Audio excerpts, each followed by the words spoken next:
Im Jahr 1776 konkurrierten in Bayern die neuen Ideale des Rationalismus, der Religionsfreiheit und der Menschenrechte mit dem massiven Einfluss der katholischen Kirche auf die öffentlichen Angelegenheiten.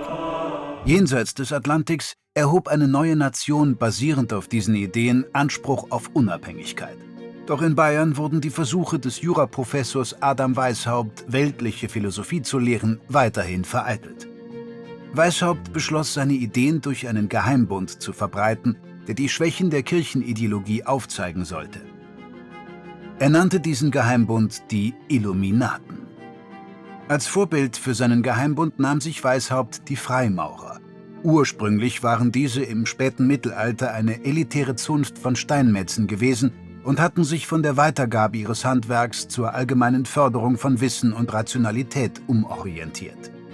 Im Laufe der Zeit entwickelten sie sich zu einem halbgeheimen, exklusiven Orden mit vielen reichen und mächtigen Mitgliedern, der aufwendige geheime Initiationsrituale pflegte. Weishaupt gründete seinen Bund und trat gleichzeitig den Freimaurern bei, um aus deren Reihen zu rekrutieren. Er trug den Decknamen Spartacus nach dem berühmten Anführer des römischen Sklavenaufstands. Die ersten Mitglieder wurden zum Führungsrat der Illuminaten, zum Areopag. Ein Mitglied, Baron Adolf Knigge, war ebenfalls Freimaurer und wurde zum einflussreichen Anwerber. Mit Knigges Hilfe vergrößerten die Illuminaten ihre Reihen, gewannen Einfluss in mehreren Freimaurerlogen und übernahmen deren Rituale. 1784 hatten sie über 600 Mitglieder, darunter einflussreiche Gelehrte und Politiker. Während die Zahl der Illuminaten stieg, gewann auch die amerikanische Revolution an Schwung.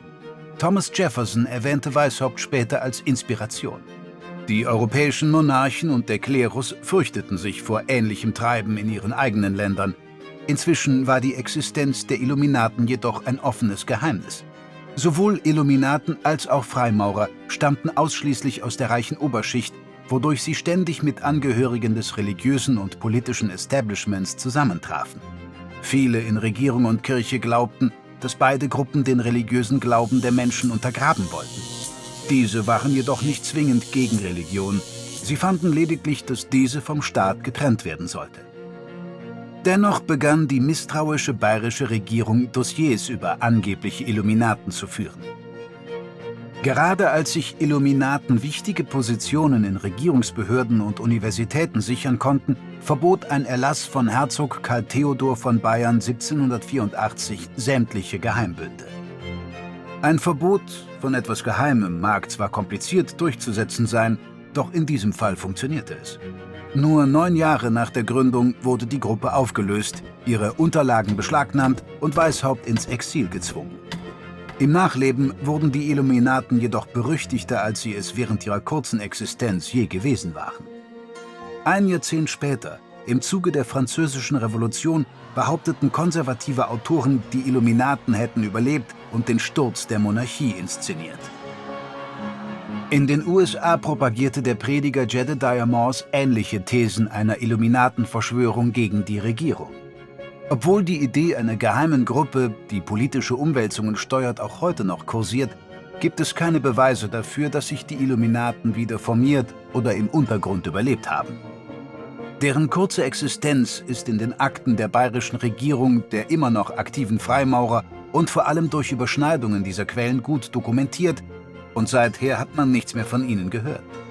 Im Geiste des von den Illuminaten propagierten Rationalismus muss man schließen, dass es sie nicht mehr gibt.